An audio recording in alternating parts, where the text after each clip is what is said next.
What's good, y'all? This is good KG here, and I'm back again with another bang for y'all, man. Before we get into this, though, y'all be sure to hit that like button, that subscribe button, and turn on all the notifications for my channel so that you will never miss a banger. You feel me?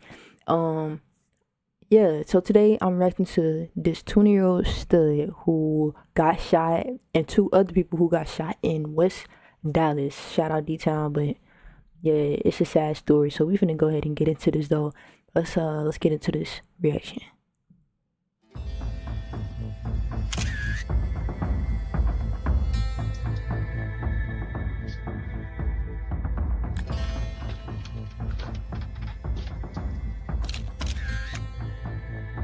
Victim. Three people died and a fourth is hospitalized after someone opened fire during a party inside of a West Dallas rental home. A holiday weekend in a rented house in West Dallas. Loud music, dice rolling on the floor, people laughing, dancing, dressed up, and feeling untouchable. The kind of night that feels like it belongs to you and nobody else. And in that same house 20 minutes later, screaming gunshots, people running over each other, trying to get out, and three people on the floor who were never going to get up again. The part that will stay with you long after this video is over is not just the shooting, it is everything that led up to it. The warnings that were ignored, the threats that were posted online in plain sight, the people who showed up to that party already knowing exactly how the night was going to end. Here is the question that nobody in that neighborhood wanted to say out loud. Did the streets finally collect a debt that had been building for years? And did two people who had nothing to do with that debt end up paying for it with their lives? Welcome to True Crime Malice. If you are new here, hit that subscribe button right now. Turn on your notification. Story's name was Jacqueline Scott, no matter where you are from. Let us get into it. Her name was Jacqueline Scott. She was 20 years old. She lived in West Dallas, Texas. And depending on who you ask, she was either someone worth grieving or someone the streets had been waiting on for a long time. That right there is the tension at the heart of this story. To her family, Jacqueline was the baby of the bunch. The loud one, the funny one, the outspoken one who never had a problem speaking her mind in any room she walked into. She identified as a stud and lived her life openly and boldly, without apology. Her aunt described her as someone who had finally grown into herself. A young woman finding her footing, living her life, doing what 20-year-olds do. Shot. At home, she was not a street name. Didn't even make it. She was not a reputation. I'm She was a 21, y'all. niece. By the way, I'm 21. She was somebody's baby. Just turned 21. She was loved in the specific In personal June, way less that than a only month. family can love you, not despite your flaws, but alongside them. Her Aunt Monique would later say publicly that they knew how Jacqueline was living. They had talked to her. They were not in denial. But none of that changed the fact that she was theirs, and they loved her. That is one version of Jacqueline Scott. The second version lived outside those family walls, and it moved very differently.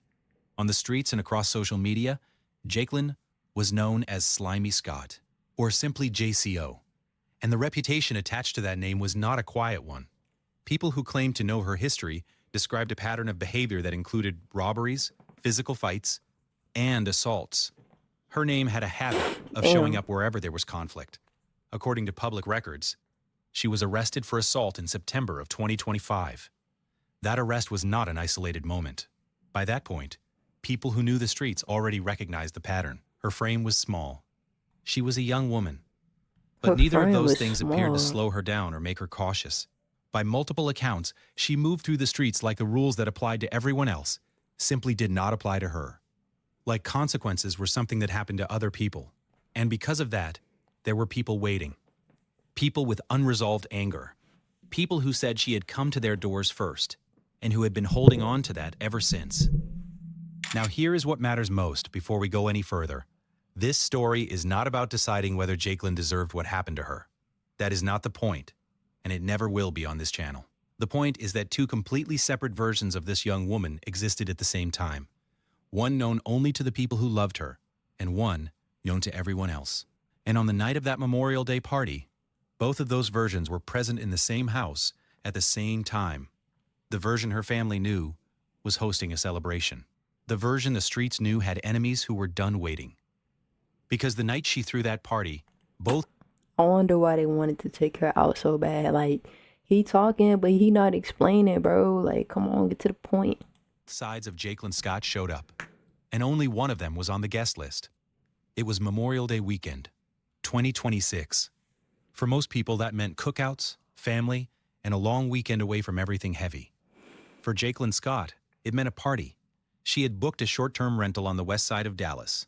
The plan was simple: get the people together, celebrate, have a good time. She even stepped out earlier that day to get a fresh haircut. The kind of thing you do when you want to look right for your own event. By all appearances, she was in a good mood, moving with the energy of someone who had something to look forward to. But while Jacqueline was getting ready, the internet was already talking. A photo of her surfaced online, taken inside a store. Whoever posted it added a caption that did not read like a joke. It read like a warning. The words were something close to this: all jokes aside, if she came out of that store on that day, people would have been saying, "Rest in peace." That was not shade. That was not regular social media noise. That was someone, somewhere, putting her name in the same sentence as death, and doing it in public, before anything had even happened. Let that sit for a moment. Someone had already started writing her off before the night even began. She Damn. knew she had enemies. That was not a secret to anyone close to her, and it certainly was not a secret to her. The streets had Damn. been moving around her name for a while, If you know and you yet got enemies, you the gotta watch party your was back. still on, despite the tension, despite the post, despite the very public signal that someone out there was watching her moves and was not wishing her well. Jacqueline Scott did not change her plans. She kept going. She kept preparing. She moved like the night was going to go exactly the way she wanted it to. Have you ever known someone like that? Someone who kept moving like they were untouchable, right up until the moment they were not. If you have, drop their story in the comments, because that pattern is at the center of what happened next. So while Jacqueline was getting ready to celebrate, someone else was getting ready too, and they were not bringing a gift. The house on Vilbig Road in West Dallas was not a club. It was not a venue. It was a short-term rental, the kind of place you book online, hand over a card number, and pick up the keys for a weekend. But on the night of Memorial Day weekend, 2026, it was packed. Music was playing, people were dressed up, dice were rolling inside the house, laughter was moving through the rooms. To everyone there, it felt like exactly what it was supposed to be: a celebration. Jacqueline was the host. This was her party, her night. Her people gathered under one roof. Among the people inside that house were two others whose names you need to know before this story goes any further. The first was Journey Griffin. She was 19 years old. To the people who loved her, Journey was everything bright and promising about being young. Her mother, Cecilia Griffin, would later describe her in a statement as someone who was full of life, personality, and potential. She had just graduated, a real milestone, the kind of moment a family holds on to. She was stepping into a new chapter, with dreams ahead of her and plans she was genuinely excited to pursue. Her mother said she had a strong, independent spirit, that she was funny, outspoken, and never afraid to be exactly who she was in any room she walked into. She had a small circle, but the people This is why I don't just be going to party. I went to one high school party, bro, and I don't like the feeling of them hoes because you don't ever go to a party at night. Like, all the parties be at night, but like you gotta, you know what I'm saying? You gotta know everybody who gonna be there. You don't want to just go to a party and not know who gonna be there. Like, that's the word. That's one of the worst things you could do is just go to a party and not know the people who gonna be there. That's like a setup, cause if you don't know them, you don't know what they bringing, how they coming, or none of that. You don't know what they coming with. You feel me? They can have a gun. They can have a switch on them. 223s. You don't know what they coming with. Might be ready to just the whole party. Might be just ready to Swiss cheese the whole party up, bro. I don't got time for that. in it felt her loyalty deeply. Journey had no idea that the night she walked into that house would be the last night of her life. The second person was Jaden Cooper. He was 24 years old. He was there at the party, present in the same rooms, part of the same gathering. The details about who he was and what brought him to Vilbig Road that night reported. But what is known is that when everything fell apart, Jaden was there, and what he did in those final moments says something about the kind of person he was. So there they were, Jacqueline hosting, Journey celebrating, Jaden present, the music going, the dice rolling, A holiday weekend doing what holiday weekends are supposed to do. Then, at around 12:20 in the morning, something changed. 3 to 4 people showed up at that house who had not been invited. They did not knock and wait. They did not come through the front with everyone else. According to witnesses, they came through the back. And based on the accounts that circulated afterward, they already knew exactly who they were looking for and where inside that house to find them. The energy in that room shifted the moment they arrived. What had been a party stopped being one.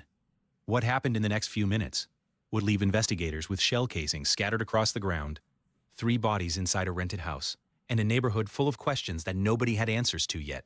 According to witness accounts that circulated online after the shooting, the people who came through the back of that house did not hesitate. There was no argument first, no back and forth, no warning. They came in and they opened fire almost immediately. The party went from noise and laughter to chaos in seconds. Based on those same witness accounts, Jacqueline reportedly ran. She made it to the bathroom and tried to hide. But according to what witnesses described, the people who came through that back door were not shooting randomly. They were looking for her, specifically. They allegedly forced her out of the bathroom. Then they shot her. And before they left, they took her jewelry. This was not a case of being in the wrong place at the wrong time. If the witness accounts are accurate, Jacqueline Scott was the target. She was the reason those people came through that back door in the first place. But she was not the only one who was shot. In the middle of all that chaos, Journey Griffin and Jaden Cooper allegedly tried to help her. That detail is important. I ain't gonna lie though, bro. I ain't gonna fucking lie, bro. Let's think about it, bro. 3 to 4 niggas to take out a girl.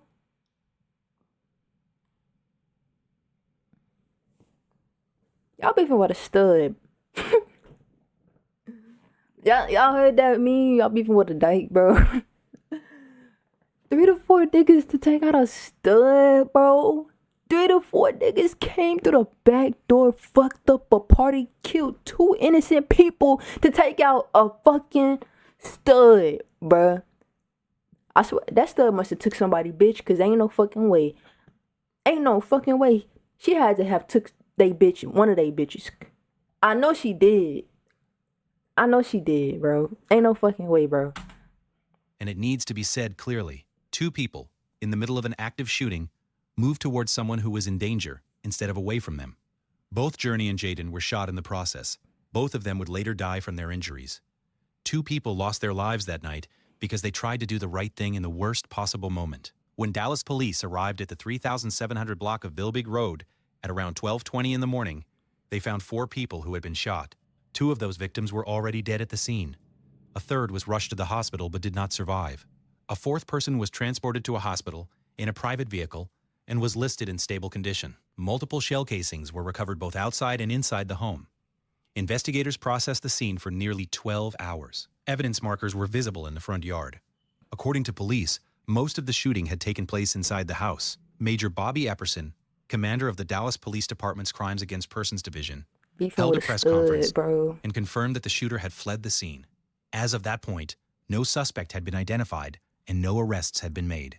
A neighbor, Pastor Earl D. Thomas, spoke to reporters as investigators worked the scene behind him. He had grown up on those streets. He had ridden bicycles on that block. And what he woke up to that morning shook him deeply. Why, man? To wake up to things like that. Why? He said. I was told that whoever was shooting was upstairs, shooting downstairs. I'm just like, why?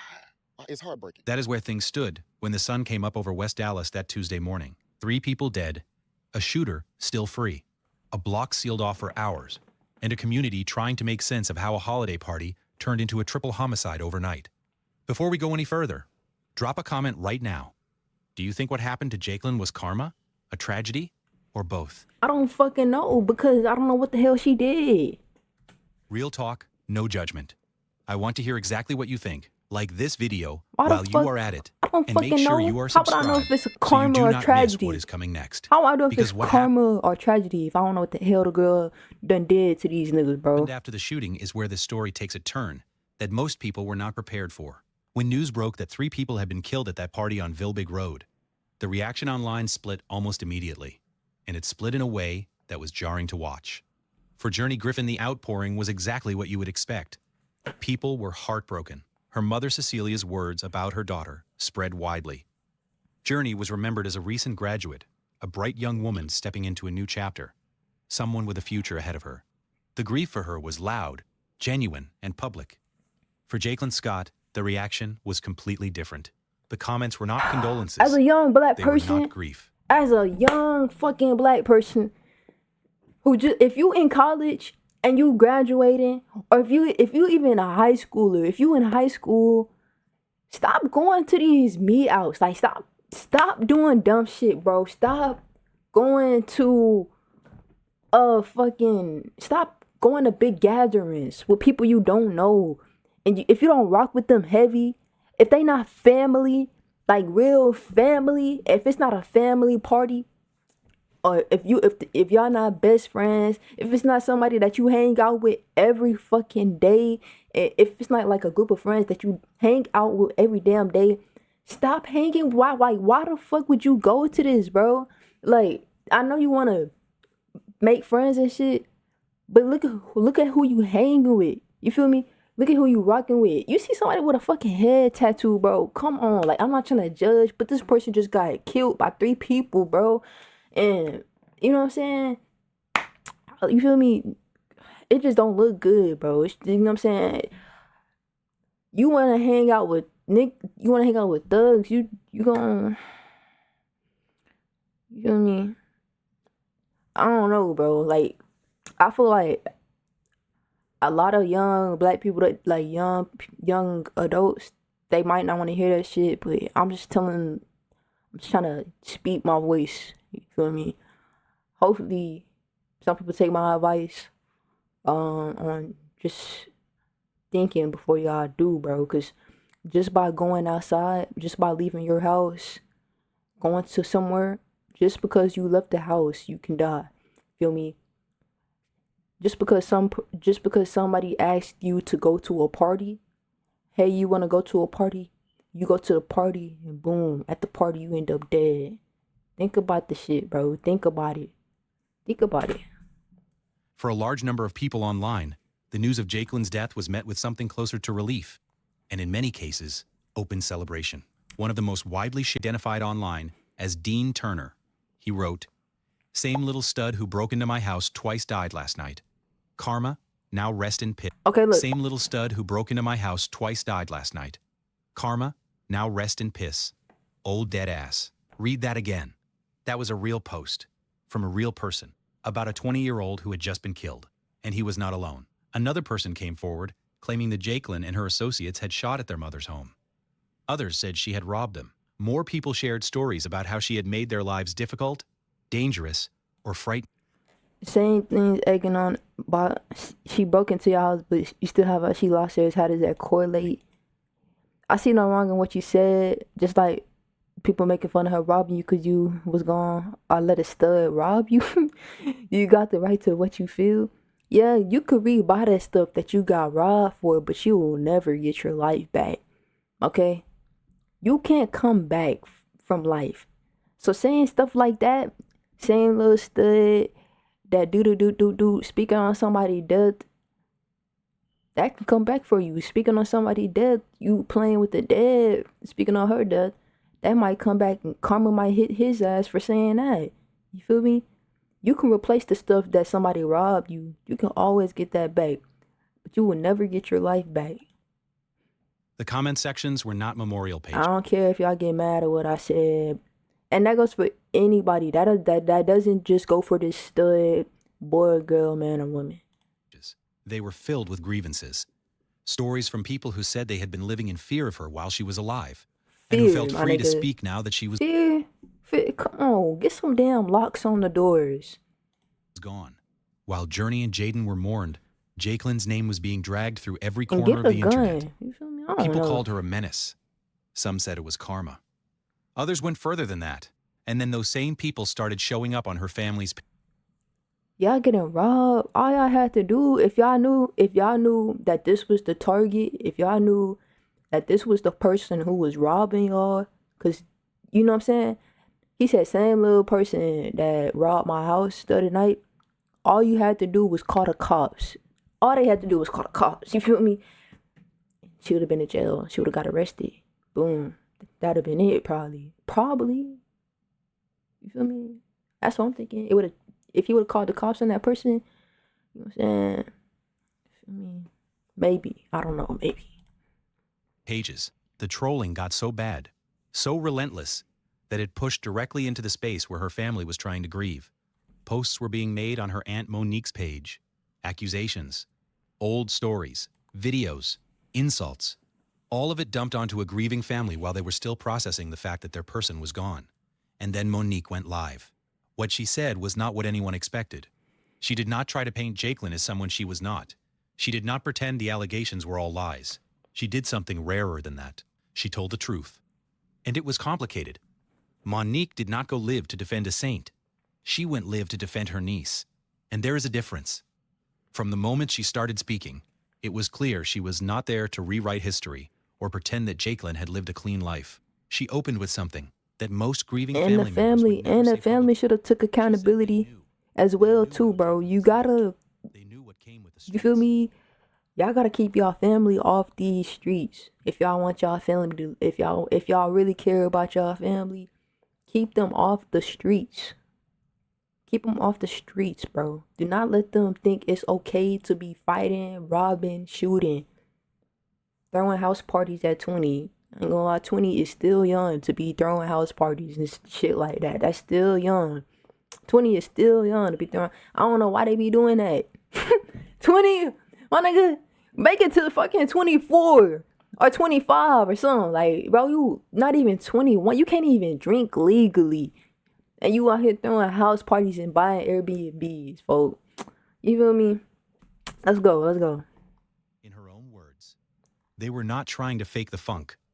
That kind of honesty from a grieving aunt on a live video in the middle of being harassed online is not something you see every day. But knowing the truth about someone's lifestyle does not mean you stop loving them. And it certainly does not mean you are prepared to watch the Damn internet bonnet, celebrate their death while you were still It's sitting that with the W shock of bonnet, losing bro. them. Monique made It's that that point anime. clearly. She said Jacqueline was That- just young, that anime that she still had bonnet. time, that people change, and her niece still had life ahead of her to do exactly that. She asked a question that was simple and direct. Everybody has family members who are not living right. Does that mean they need to die? She had already seen the videos. She had already seen the photos being passed around and posted on her page. She said she had them before most people online even knew they existed. She had been at the hospital. She had been living that nightmare in real time. And while she was doing that, strangers were flooding her page with accusations, old stories, and insults about her dead niece. She was not asking people to lie. She was not asking them to pretend Jacqueline was someone she was not. She was asking for one thing. I feel like robbing and killing somebody isn't like that on equal.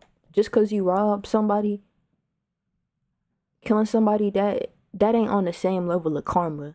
Now, if she would have killed somebody, and you know what I'm saying, and she died back, that would have been good. That'd have been karma right there.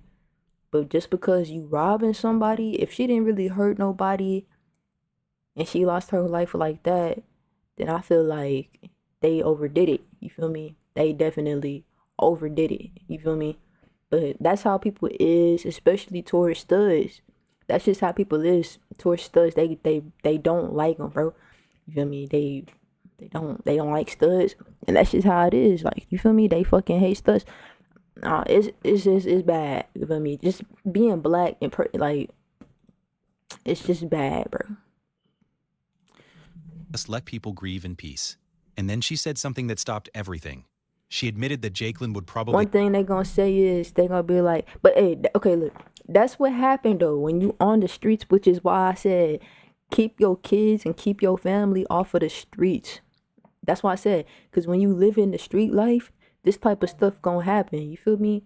I don't encourage being on the streets, trying to act gangster, trying to act tough. You feel me? All that. I don't encourage nothing like that, because this type of stuff will come back for you. People do not play around. People don't even know how to aim their guns right. They be shooting from 1,000 feet away and shooting innocent people. Like, bro, you feel me? Hell no. Hell no. have done the same thing online if the roles were reversed. She said that directly, without flinching. Her niece would have been in those same My bad, y'all. I got a phone call. She was not blind to who her niece was, but she also said that did not make any of it easier to sit through, while she was trying to remember her niece as she was. Loud, funny, hers. That level of self-awareness, in the middle of grief, is rare, and it is the kind of honesty the story deserves. Now set that against what was happening on the other side of this tragedy at the exact same time. Cecilia Griffin, Journey's mother, released a public statement about her daughter. She described a young woman who had just graduated, who had plans, who had a strong, independent spirit, and was funny and outspoken and unapologetically herself. She talked about Journey's small but loyal circle. She said her daughter left a mark on everyone who knew her. The tributes for Journey poured in without hesitation. The grief for her was clean and public and uncontested. Same night, same house, same gunfire. Two mothers, two completely different experiences of loss. Because the internet decided one of those young women deserved to be mourned and the other deserved to be mocked. That contrast does not sit right. And it should not sit right with anyone watching this. The shooting on Bill Big Road did not happen in isolation. And the people who lived in that One neighborhood knew innocent it. girl killed. Around the same time, surveillance footage captured a separate incident at another short-term rental, just a few blocks away. A party had turned into a fight. Then gunshots rang out. Different house, different night, same pattern. West Dallas residents were watching their streets turn into a recurring crime scene. And the common thread in more than one of these incidents was the same thing. Houses being rented out for a night, packed with people, and left completely unsupervised until something went wrong. Neighbor Ivy Gaines put it plainly when she spoke to reporters. "That's just so sad," she said. "Young kids dying like that, being injured over a party." Pastor Earl D. Thomas went further. He had grown up in that community. He had ridden bicycles on those streets as a child. For him, this was not just a crime story. It was personal. What was happening to his neighborhood felt like a betrayal of everything those streets used to mean. At the city level, Dallas officials were already aware that short-term rentals had become a problem. The issue had come up at a recent finance committee meeting. Alright, y'all. So obviously, that West Dallas is having some serious crime issues that they need to work on, and it seems like a pretty dangerous area. I'm not gonna watch the rest of the video because it seems like that we have gotten to the point, and I told y'all my opinion during the video. Basically, I was saying just keep the family off the streets if y'all care about them. And yeah, you feel me? Y'all be sure to hit that like button, hit the subscribe button, and I'm gonna see you on the next video, bro. Let me know if y'all want me to react to more crime stories like this. Body cams. I really mess with the crime stories though. Like, the crime stories be interesting. I might react to some more crime stories because they actually be interesting. So yeah, I'm gonna see you on the next banger though. KG out, and like the video, subscribe.